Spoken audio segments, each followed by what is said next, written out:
નમસ્કાર ખેડૂત મિત્રો, ઓનલાઈન અરજીનું સ્ટેટસ કઈ રીતે ચેક કરવું?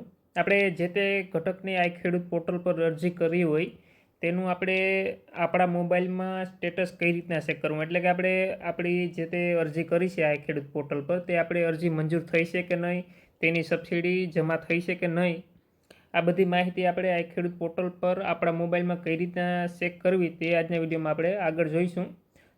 તો સૌપ્રથમ તો એક તો આપણે સર્ચ કરવાનું આઈ ખેડૂત પોર્ટલ સર્ચ કરી તમે તેમાં ક્લિક કરશો એટલે તેમાં એક પ્રથમના જ પેજમાં લખેલું આવશે કે અરજીનું સ્ટેટસ તપાસો.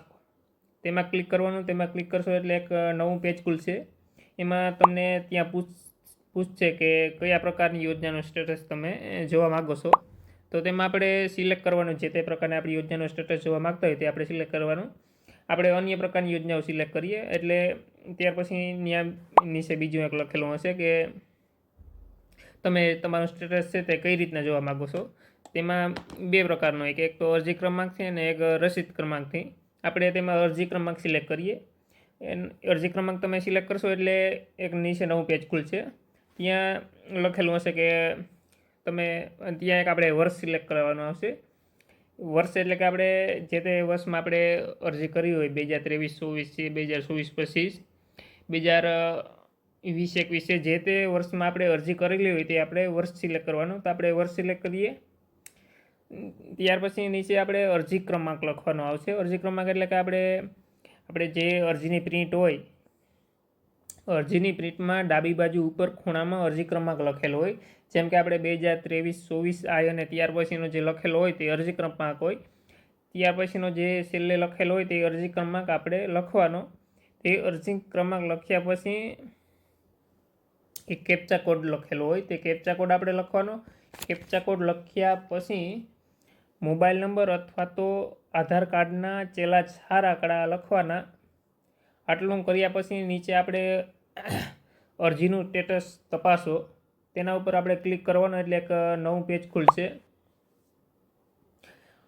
ત્યાં આપણે બધી માહિતી મળી જશે. જેમ કે આપણે અરજી નંબર, અરજીની તારીખ, અરજદારનું નામ, જિલ્લો, તાલુકો, ગામ, આવી બધી માહિતી મળી જશે અને નીચે અરજીનું સ્ટેટસ આપણે બતાવશે.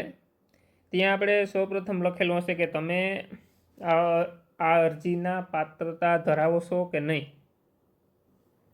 જો આપણે જે તે અરજી કરી હોય તેને આપણી પાત્રતા ધરાવતા હોય તો ત્યાં હા લખેલું હશે અને બાજુમાં તારીખ લખેલી હશે. ત્યાર પછી આપણે સૈદ્ધાંતિક મજૂરીનું સ્ટેટસ, એટલે કે આપણે જે તે ઘટકની અરજી કરેલી છે તેને આપણે તે અરજીમાં આપણે મંજૂર થઈ છે કે નહીં. જો તે અરજી આપણે જે તે ઘટકની અરજી કરી હોય તે અરજીને આપણે મંજૂરી મળી હોય તો આ લખેલું હશે ને જો જે નહીં મળી હોય તો પેન્ડિંગ લખેલું હશે. જો આ લખેલું હશે તો આ અને બાજુમાં એક તારીખ લખેલી હશે. જો આપણે મંજૂરી મળેલી હોય ને આ લખેલું હોય તો ત્યાર પછી આપણે જે તે ડોક્યુમેન્ટ પૂરા કરી અને જેની પ્રોસેસ હોય તે પૂરી કરી અને આગળ અરજીની ચકાસણી કરવામાં આવે. જેમ કે આપણે જે તે સાધનની ખરીદી કરી તો જે તે સાધનની ચકાસણી કરવામાં આવે, અથવા તો આપણે જે તે બાગાયતમાં કોઈ ઘટકમાં અરજી કરેલી છે તો બાગાયત પાક હોય જે તેની ચકાસણી કરવામાં આવે. જે તે બાગાયતના સાહેબ હોય તે બાગાયત પાક આપણો જોવા આવે અને એ રીતના ચકાસણી કરવામાં આવે. ત્યાર પછી આ બધી પ્રોસેસ કમ્પ્લીટ થઈ જાય ત્યાર પછી પેમેન્ટ ઓર્ડરનું સ્ટેટસ આવે. એટલે કે આ બધી પ્રોસેસ કમ્પ્લીટ થઈ જાય અને બરાબર હોય તો પછી જે તે ઓફિસમાંથી પેમેન્ટ ઓર્ડર આપવામાં આવે છે. જો આ પેમેન્ટ ઓર્ડરમાં મંજૂર થઈ ગયું હોય પેમેન્ટ ઓર્ડર તો ત્યાં આ લખેલું હોય અને બાજુમાં તારીખ લખેલી હોય.